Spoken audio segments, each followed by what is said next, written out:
কি ক'ব? আমাৰ শ্ৰদ্ধাৰ বলোৰাম বৰাদেৱ তেখেতে আমাৰ পঞ্চায়তত বিনা প্ৰতিদ্বন্দ্বিতাই তেখেতে নিৰ্বাচিত হৈছে আৰু তেখেত মানে আমাৰ লামডিং সমষ্টিৰ বিধায়ক শ্ৰী মিশ্ৰ ডাঙৰীয়া আৰু হোজাই সমষ্টিৰ বিধায়ক আমাৰ শ্ৰদ্ধাৰ ৰামকৃষ্ণ ঘোষ ডাঙৰীয়াদেৱক মই অশেষ ধন্যবাদ জনাইছোঁ, দললৈ অশেষ ধন্যবাদ জনাইছোঁ আৰু আমি মুখ্যমন্ত্ৰী হিমন্ত বিশ্ব শৰ্মালৈ আমি অশেষ ধন্যবাদ জনাইছোঁ। আমাৰ যে ১ নং কাকি গাঁও পঞ্চায়তত এজন জ্যেষ্ঠ বিজেপি কৰ্মকৰ্তা বলো বৰাদেৱক যে দায়িত্ব দিছে আমি বহুতেই সুখী ইয়াৰ বাবে।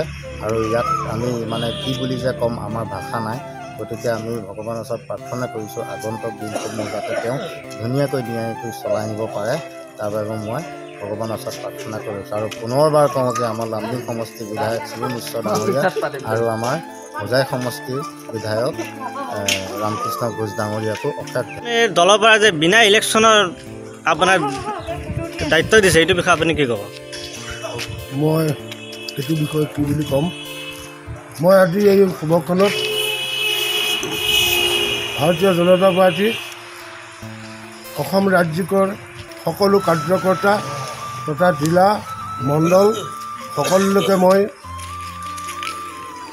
মানে কৃতজ্ঞতা স্বীকাৰ কৰিছোঁ যে তেখেতসকলে দলীয় কাৰ্যকৰ্তা হিচাপে আমাৰ নিচিনা ব্যক্তিজনক এই বৃহত্তৰ কাকি অঞ্চলৰ কাকি জিকি পঞ্চায়তটো চোৱা চিন্তাৰ কাৰণে দায়িত্ব দিয়াত মই সকলোলৈকে সকলো কাৰ্যকৰ্তালৈকে মোৰ ফালৰ পৰা আন্তৰিক শ্ৰদ্ধাৰে মই সকলো গোসাঁনী চৰণত সেৱা নিবেদন কৰিছোঁ, যাতে তেখেতসকলৰ আশীৰ্বাদে এই জিপিটো আগন্তুক দিনত এক উল্লেখনীয় দিশত যাতে আগবঢ়াই নিব পাৰোঁ তাৰেই কামনা কৰি সকলোলৈকে মই আন্তৰিক শ্ৰদ্ধা আৰু সেৱা নিবেদন কৰি মোৰ চমু বক্তব্য ইমানতে সামৰণি। বলোৱা কাকি এজন সামাজিক সাংস্কৃতিক প্ৰতিভাৱান লোক।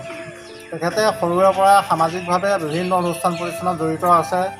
যেতিয়া কাকিত বিজেপি দলৰ স্থিতি নাছিল সেইখিনি সময়ত বলো বৰা আৰু তেওঁৰ লগৰ কেইজনমান আমাৰ শ্ৰদ্ধাৰ ভনীয়াদাও আছে, আমাৰ উমেশ দা আছে, এইসকল আৰু তেওঁলোকৰ লগত বিভিন্ন সতীৰ্থ আছিল। সেই মুহূৰ্তৰ পৰাই তেওঁলোকে দলত লাগি থকা দেখোঁ। তেতিয়া মই স্কুল ষ্টুডেণ্ট, মই তেওঁলোকে বোকাই পানীয়ে ৰাস্তা ঘাট বেয়া, তেতিয়া তেনেকৈ দৌৰা দৌৰি কৰি এই দল কৰি আহি এই মুহূৰ্তত এই পদবী যে পাইছে তাৰ বাবে আমি কাকিবাসী ৰাইজৰ হৈ তেখেতক আমি আন্তৰিক অভিনন্দন জ্ঞাপন কৰিছোঁ।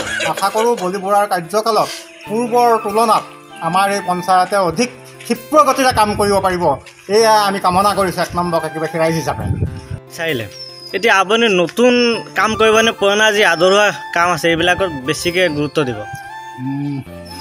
মই আপোনালোকৰ আশীৰ্বাদৰ অনুযায়ী পুৰণা নতুন কাম বুলি মোৰ কথা নহয়, দল বিদল বুলি মোৰ কথা নহয়। আমাৰ জিপি আমাৰ নতুন পুৰণা কাম যতবিলাক আছে সকলোবিলাক ৰাইজৰ সৎ পৰামৰ্শ দিহাৰ পৰামৰ্শৰে গোটেইবিলাক সমানে আগুৱাই নিয়াত মই প্ৰয়াস কৰিম।